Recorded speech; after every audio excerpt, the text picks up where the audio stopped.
Hello students, কেমন আছো তোমরা সবাই? আশা করছি সবাই খুবই ভালো রয়েছো। তোমাদের কিন্তু টেস্ট পরীক্ষা চলছে এবং তোমরা অনেকেই বলেছিলে যে ফিজিক্যাল সায়েন্সের সাজেশন দিতে। তো ফিজিক্যাল সায়েন্সের যে প্রথম অধ্যায় অর্থাৎ পরিবেশের জন্য ভাবনা, এই অধ্যায় থেকে কিন্তু তোমাদের মোট 5 নম্বর আসবে। অর্থাৎ এমসিকিউ একটা আসবে, ভিএসএ দুটো আসবে, শর্ট অ্যান্সার টাইপ একটা আসবে, অর্থাৎ টোটাল 5 নম্বরের কোশ্চেন কিন্তু এখানে আসবে। তো কী কী কোশ্চেন তোমাদের জন্য ইম্পর্টেন্ট আছে দেখে নাও। প্রথম কোশ্চেন, প্রধান গ্রিনহাউস গ্যাস কোনটি? প্রধান গ্রিনহাউস গ্যাস কিন্তু অবশ্যই মিথেন। নেক্সট, কোনটি গ্রিনহাউস গ্যাস নয়? গ্রিনহাউস গ্যাস নয় হচ্ছে O2। নেক্সট, ওজোন স্তর বায়ুমণ্ডলে কোথায় অবস্থিত? স্ট্র্যাটোস্ফিয়ারে। নেক্সট, কোনটি জীবাশ্ম জ্বালানি নয়? এটা তোমাদের একটা HW থাকলো, তোমরা অবশ্যই জানিও কোনটি জীবাশ্ম জ্বালানি নয়। কয়লা, পেট্রোল, ডিজেল এবং কাঠের মধ্যে। নেক্সট, কোনটি তাপনমূল্য সবথেকে বেশি? তাপনমূল্য সবচেয়ে বেশি কিন্তু অবশ্যই কয়লার। নেক্সট, বায়োগ্যাসের মূল উপাদান হলো, বায়োগ্যাসের মূল উপাদান হচ্ছে মিথেন বা CH4।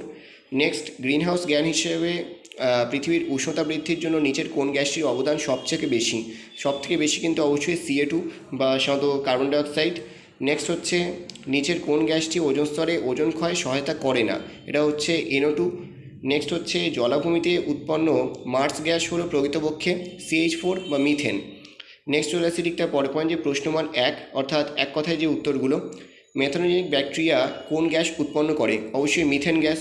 নেক্সট হচ্ছে, মিথেন হাইড্রেটের সংকেত কি? খুবই ইম্পর্টেন্ট, মিথেন হাইড্রেটের সংকেত কিন্তু খুবই ইম্পর্টেন্ট এবং মিথেন হাইড্রেট কিন্তু 2 নম্বরের কোশ্চেন হিসেবে ইম্পর্টেন্ট রয়েছে। মিথেন হাইড্রেটের সংকেত হচ্ছে 4CH4.23H2O। ঠিক আছে, 4টি মিথেন এবং 23টি জলের অণু। নেক্সট হচ্ছে, কোন রশ্মি গ্রিনহাউস এফেক্টের জন্য দায়ী?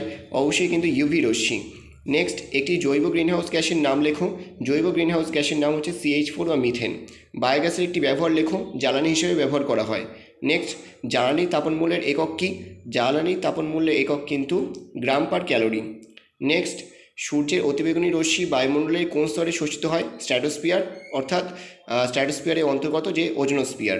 নেক্সট, উত্তপ্ত ভূপৃষ্ঠ কোন রশ্মি বিকিরণ করে? উত্তপ্ত ভূপৃষ্ঠ কিন্তু UV রশ্মি বিকিরণ করে।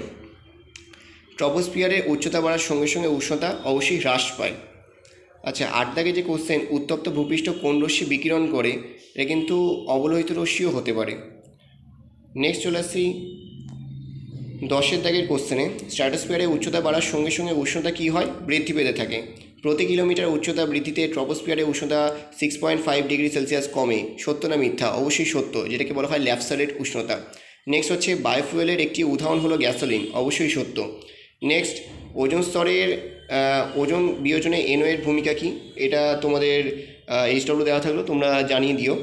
নেক্সট, কোলবেট থেকে কোন জ্বালানি গ্যাস আহরণ করা হয়? মিথেন গ্যাস আহরণ করা হয়। নেক্সট 2 নম্বরের কোশ্চেনগুলো, জীবাশ্ম জ্বালানি কাকে বলে? মিথেন হাইড্রেট কী? দেখো, মিথেন হাইড্রেট কী আমি বললাম 2 নম্বরে আসতে পারে, সেটাই কিন্তু দিয়েছে। মিথেন হাইড্রেট কিন্তু খুবই ইম্পর্টেন্ট। নেক্সট, পরিবেশের উপর ওজোন স্তর ধ্বংসের 2টি প্রভাব লেখো, খুবই ইম্পর্টেন্ট। স্থিতিশীল উন্নয়নের ধারণাটি কী? গ্লোবাল ওয়ার্মিংয়ের 2টি কুফল উল্লেখ করো। গ্রিনহাউস প্রভাব কমানোর 2টি উপায় লেখো। গ্রিনহাউস এফেক্টের জন্য দায়ী নয় বায়ুমণ্ডল এমন 2টি গ্যাসের নাম লেখো। এটা O2 হতে পারে আর NO2 হতে পারে। গ্লোবাল ওয়ার্মিং বা বিশ্ব উষ্ণায়ন কী? ওজোন স্তরকে প্রাকৃতিক সৌরপর্দা বলা হয় কেন? আর গ্রিনহাউস গ্যাস কাদের বলে? উদাহরণ দাও। তাহলে এই কটা কোশ্চেন তোমরা করলে কমন পাবে। তার মধ্যে থেকে এই দুটো কোশ্চেন খুবই ইম্পর্টেন্ট, জীবাশ্ম জ্বালানি কাকে বলে আর মিথেন হাইড্রেট কী। মিথেন হাইড্রেট কী এটা আসবে, তোমরা কনফার্ম হয়ে যাও।